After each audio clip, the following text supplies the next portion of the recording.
Hello and welcome to Culture Shocked, the pop culture podcast brought to you by three aging millennials and our outdated opinions. A while back, Adrian and I did a collaboration with Bubbawheat over at the Fight Club Minute podcast, a minute-by-minute breakdown of the entire movie with different guest podcasters in each episode.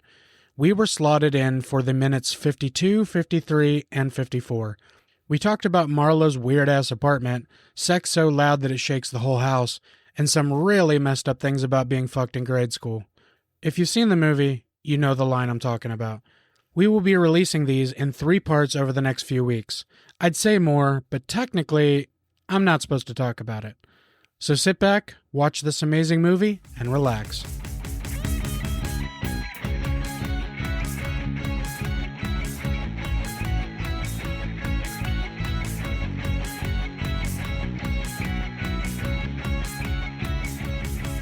Don't worry, if you're listening to this, our guest today is not a threat to you, and we actually have 2 guests from Culture Shocked, Adrian and Corey. How are you guys doing?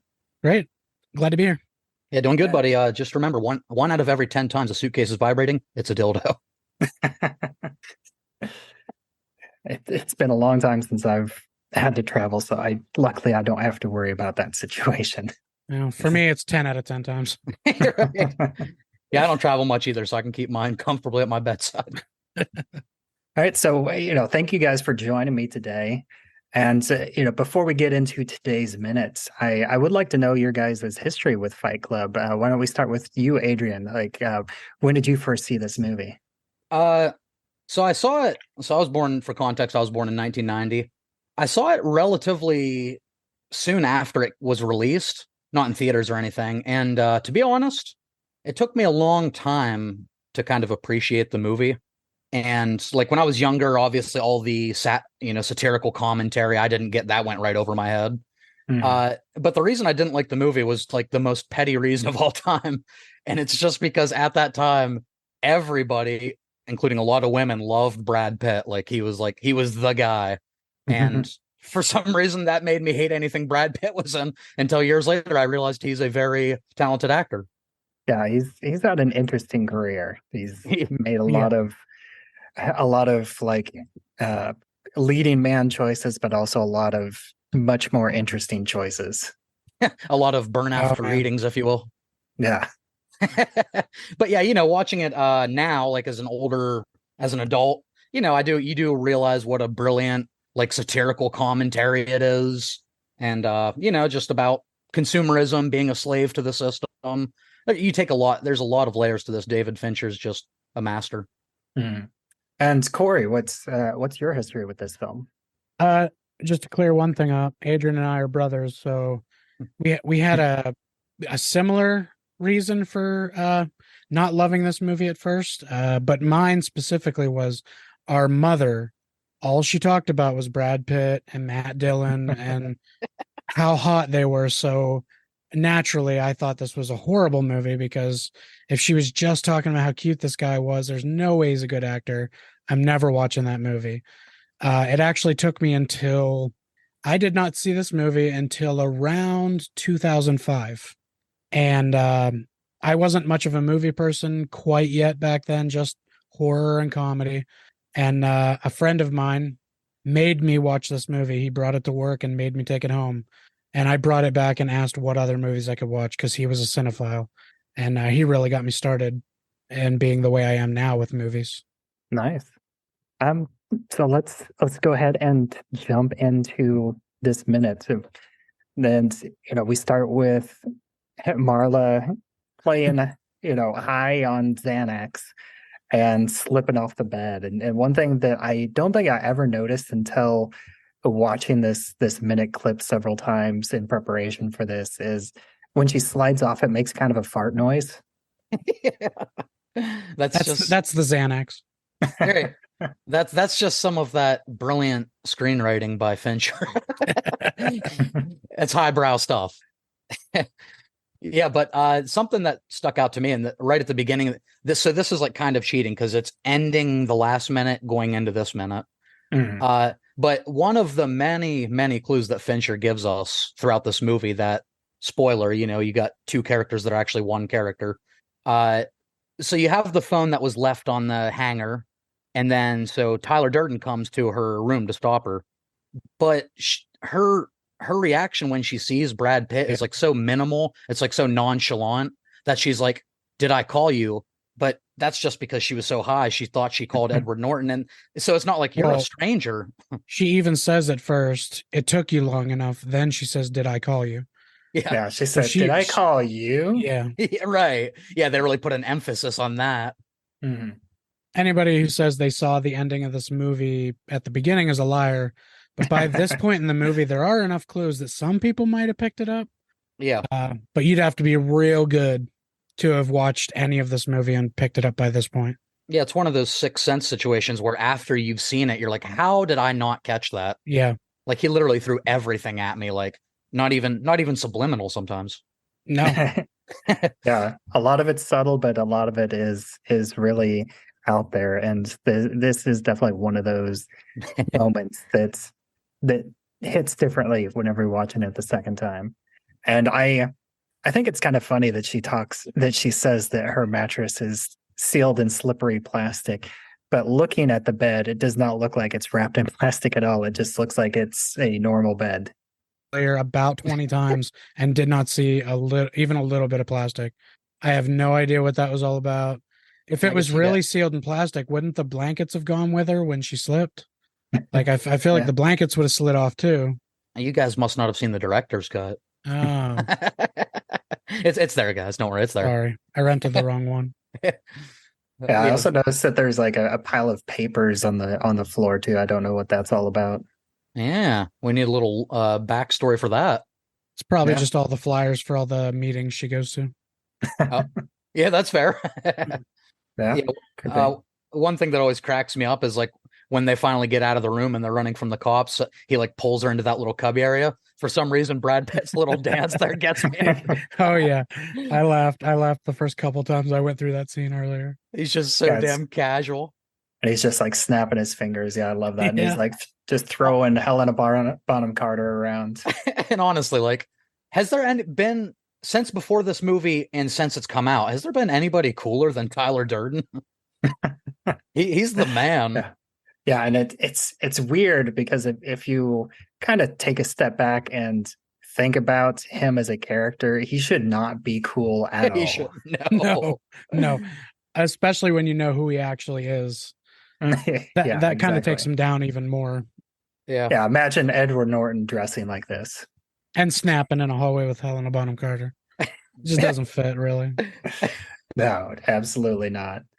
But one other thing that I did want to talk about inside her Marla's apartment is of course this giant dildo.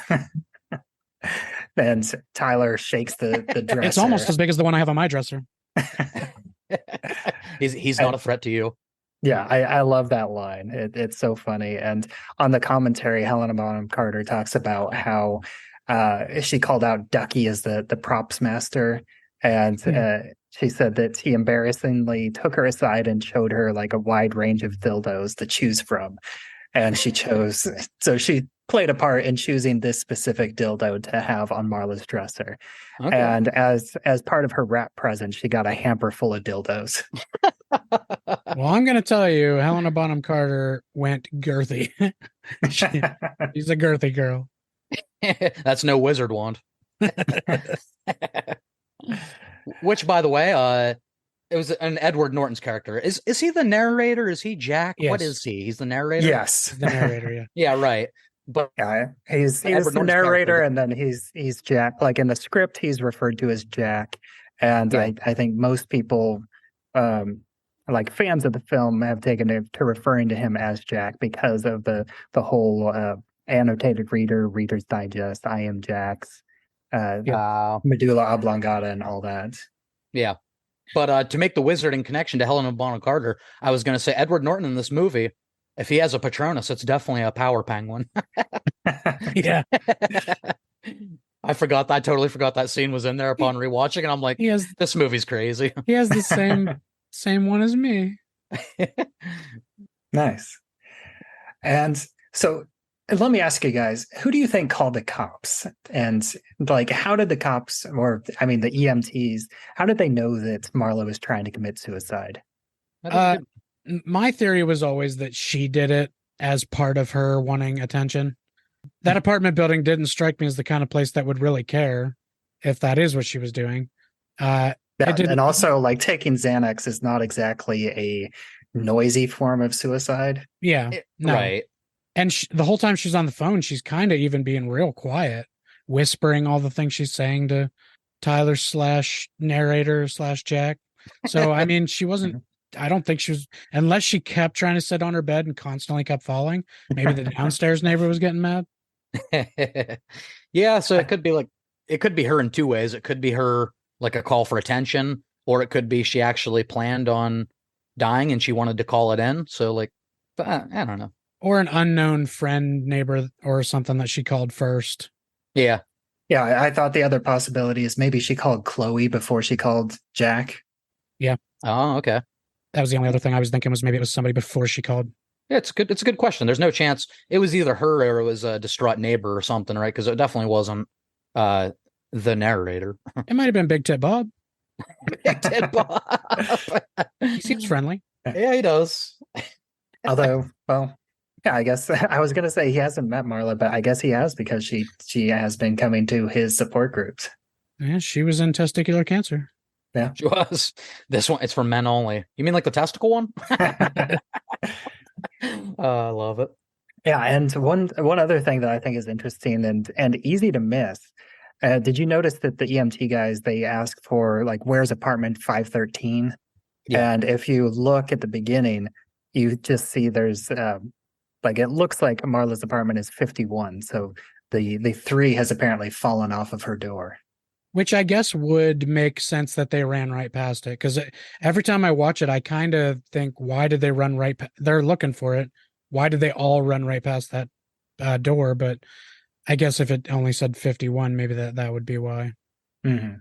One other thing I wanted to ask, like, you know how throughout the movie people will often make contact with Edward, like eye contact with Edward Norton, but not Brad Pitt. Yeah. Well, when those cops are going by them in the hall, none of them even look Brad Pitt's way. So, like, was he even there, or did she just make her way to his house and run on her own? Like, was he ever there to? I don't. But then again, did she know where? Yeah, she knew where his new place was, right? Like the trashy place, because it was Edward Norton Yeah. all along.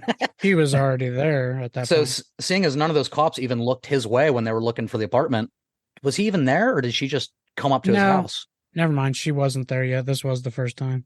Yeah, but she got the number because they left a forwarding address or a Right. forwarding number.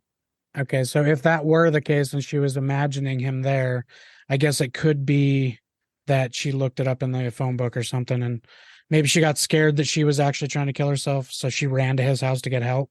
I mean, And it that was- would explain how they got there that fast because she does the countdown that we talked about last week, and the Paper Street house is supposedly surrounded for miles in any direction just by warehouses. So if he was walking because they don't have a car, or and I don't imagine that public transit would go by there very easily either. Right. So he would have to be walking the entire way to her apartment. went through a factory district at 2 a.m. or whatever it's supposed to be. I'm not sure what time of day this is supposed to be. Like I think it's sometime in the evening. Yeah. But I don't think it's like super late at night. I don't know. You can't really. I'm trying to think if you can see out the windows when he's on the phone. I feel like you can, but I didn't really pay that close attention. So Yeah, no, like I don't remember specifically why, but I feel like it was like later, like almost dark or. well, nobody dances in a hallway in the middle of the day, so it had to have been at least evening. Have you never heard dancing in the daylight? Oh, right. Yeah, I so that was- also love how Marla like tries to lock the door whenever they Yeah. leave. Yeah, kind of sad really when you think of like her running away, because another thing is, correct me if I'm wrong, that whole interaction with her and Tyler, I don't think Tyler speaks a word. I don't think he says literally anything. He doesn't. No, he doesn't. Yeah. So it's starting to freak me out. Tonight was the first night I picked all this up. I'm like, I don't even know if he was there. We just created our own theory.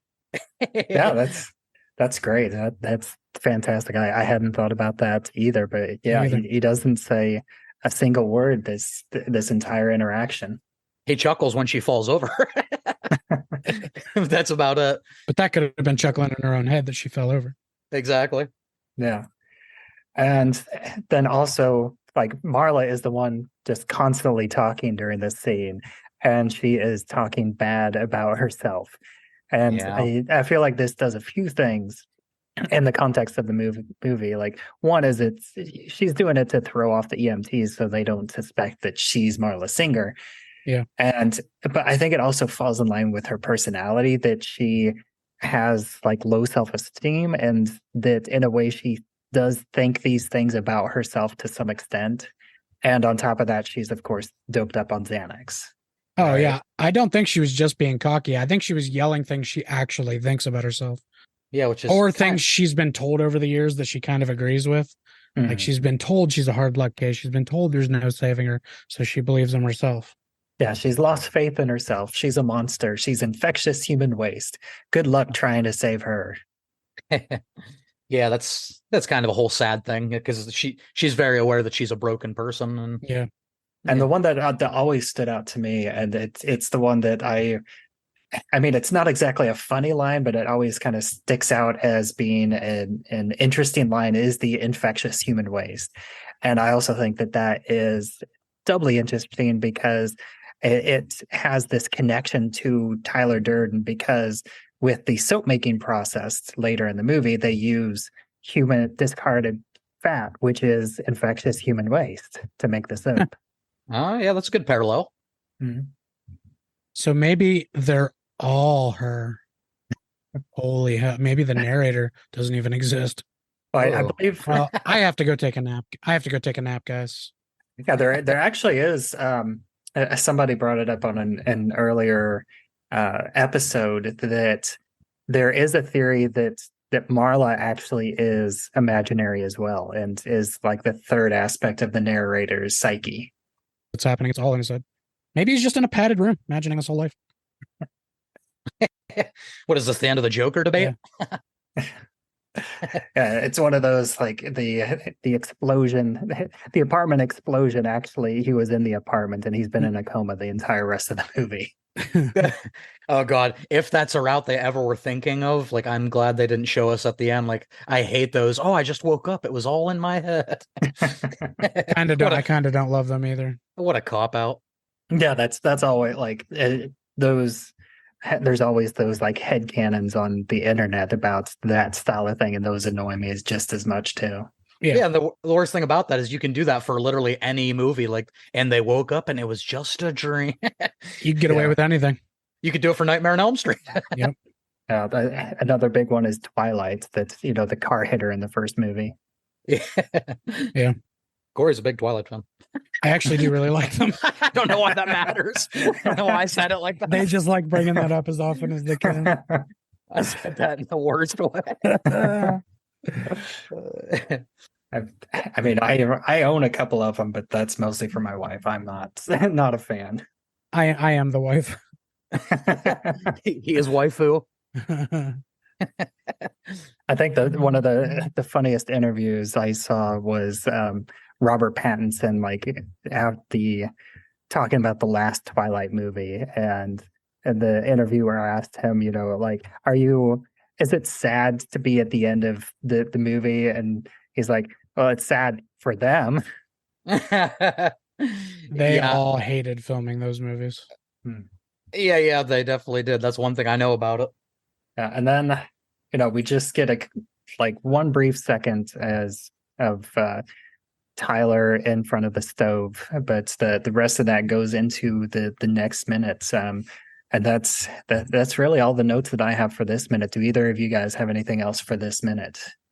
No, I mostly just wanted to talk about the dildo. We got that. We got that out of the way.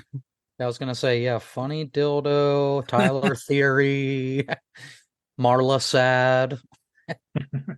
Yeah, All right. Well, thank you guys so much for joining me today and for the rest of this week. And, for people listening to this that might not have heard you guys, why don't you go ahead and take a minute to let them know about your show and where you can be found online? Yeah, we're Culture Shock Podcast. We basically just talk about movies, TV, video games, occasionally music, very occasionally. But we just talk about all things pop culture. You can find us anywhere you get your podcasts. And if you want to follow us on Facebook, it's Culture Shock Podcast. On Twitter, it's CS Podcast 21, Twitter, X, whatever you want to call it. And on TikTok, it's also CS Podcast 21. All right. And all those links will be in the show notes as well. And I have been Bubbawheat, and my co-host is normally Lance Stanford, but like I said, he is out this week. He can be found on social media as The Night Nerd. I can be found on pretty much any social media at Bubbawheat. I am currently most active on Instagram, where I share screenshots of this movie and also 50 First Dates, which I'm covering on my other podcast, It's Time to Rewind. And we are also a part of the Rabbit Hole Podcasting Network, and there are a ton of other great shows about movies, music, board games, TV, all sorts of different podcasts out there. And that can be found at rabbitholepodcasts.com. And until next time, this has been Fight Club Minutes, and this podcast is ending 1 minute at a time. She's a monster! You have every reason to live! She's infectious human waste!